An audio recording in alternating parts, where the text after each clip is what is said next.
My God, I hate drugs. Didn't proclaim martial law alone. It is made to appear as if I just signed the decree and said, I impose martial law on each and every one of you. No. I asked the legislature to please pass a law proclaiming martial law because there was anarchy in the country. Now, let me say this. The opposition was strong, and they were members of the Security Council, and somehow they had adopted a resolution which required that there be a unanimous vote for the armed forces to be able to move. And therefore the armed forces was immobilized. At the same time, I asked the opposition party to come and join me in a coalition government. I offered one half of the cabinet. And of course they laughed at me and said, why should we join you? We're going to take over the government. By the time you are through with the exercise, you're dead, politically and otherwise. And they refused to join me. I asked the advice of the judiciary. I asked the Supreme Court justices, the Court of Appeals justices, and the members of the private sector. And all of them told me there's only one man who can proclaim martial law, and that is the President. And you are it. You are the only one who can proclaim martial law. This is why I must carry this particular mark in our history. I could not have transferred it to the legislature. Why? Because the legislature did not have the power. What does the Constitution provide?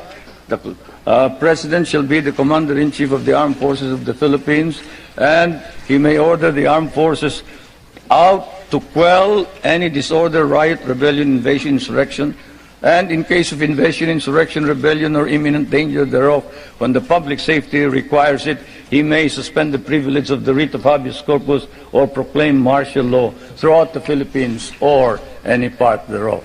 What does that provision provide? It provides that only the President can proclaim martial law. I repeat, that is why I had to assume responsibility. And I am not one for shirking duty. The people said there was necessity for proclaiming martial law. And the people said, you are the only official who can proclaim martial law. So I proclaim martial law. And I sincerely believe that it was necessary to proclaim martial law to install order and stability because there was complete anarchy throughout the country at the time. Now, therefore, at that particular period, what was the status of our government? Our government was immobilized, impotent. The armed forces could not move out. The industry was not at all in any way moving. There was no income coming into government. Everybody was running away. They burned the U.S. Partly burned the U.S. Embassy, tried to burn it anyway. They tried to kidnap the American ambassador. American ambassador was Byroad, Ambassador Byroad. And they tried to kidnap our foreign minister, Romulo, whom you just saw today. And I told him, you better disappear because I will not ransom you.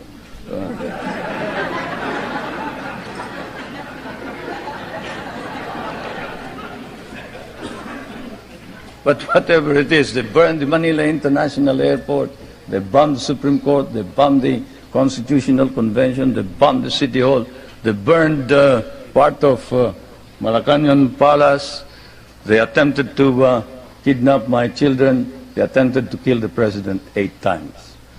There was, of course, an attempted assassination against the First Lady. You all know about that.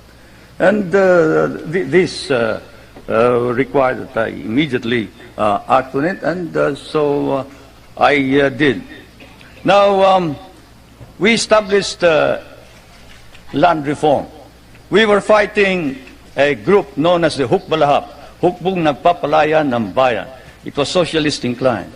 It was leftist. But they were friends of mine because we had fought in the Second World War together.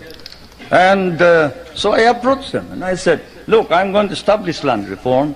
If you're fighting for land reform against the feudalistic agrarian system, then you must join me.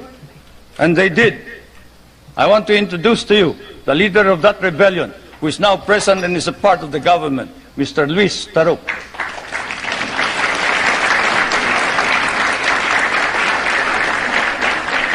He is a member of the National Assembly. One reason why he ran to the hills, according to him, was he was elected as a member of the old legislature and he was not recognized as such. He and the others. Now I want to introduce to you another leader of the Free Farmers Federation, which is also composed of farmers who wanted reform, but who are fighting for reform, but who are now joining in the effort to establish political stability and economic prosperity throughout the country, and who was Dean of the College of Law of the University of Ateneo, but abandoned his deanship in order that he may join in the effort to attain the noble mission of this new society. I refer to National Assemblyman Jerry Montemayor, President of the Federation of Free Farmers of the Philippines. I would like to introduce also to you a young man who was very active against the government in 1972 and who paraded around the streets raising the flag of the Communist Party and organized the Kabataan Makabayan, which is the red organization of the youth. And this man is Nilo Tayat. Is he here?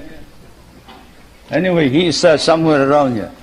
But they have all joined, all these activists, to prove to you that all these stories about our being oppressive against our enemies and our friends, they've all joined the government to help reform and drive out all the corrupt people in the government.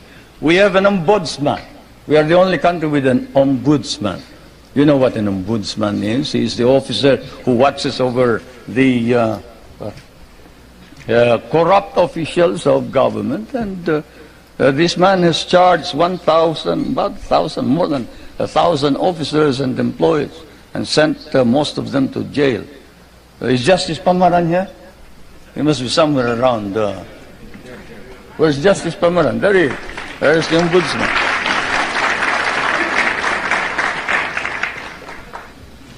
And we have not deprived anybody of private property. On the contrary, while we are a free enterprise society, we have an egalitarian base. We recognize private property, encourage private initiative. And our Constitution explicitly recognizes the importance of developing the national economy and protecting the patrimony of the nation.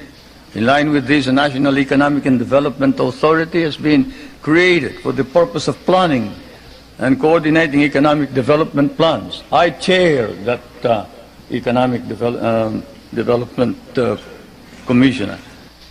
You see?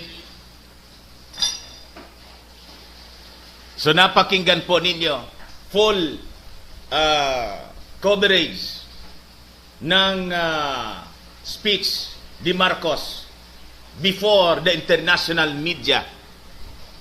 Narinig ninyo sa mainstream media sa Pilipinas? Hindi, di ba? The mainstream media just twisted all the pronouncements of then President Marcos. Pag may mga sinabi si Marcos noon, pinipilipit ng mainstream media sa kumpas ng mga dilaw at sa kumpas ng master ng mga dilaw, si Padre Damaso. Ito po ang mamamayang Filipino. You see? At patuloy tayong inuuto. And in fact, nakita ko sa plugging ng GMA. GMA ba yun, Mami? Basta't may plugging. Siguro mamayang gabi yon or tomorrow night yata, kung hindi ako nagkakamali,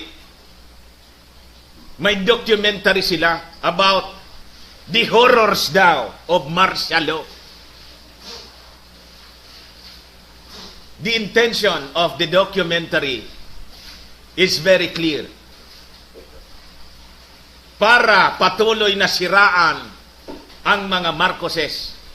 At sa paninira nila sa mga Marcoses, the friend of Marcos, Digong, mga kababayan, ay masisira din. Kasi si Digong, mga kababayan, siya ang solamente, sabi nga sa Bicol, the only president that allowed Marcos to be buried in the libingan ng mga bayani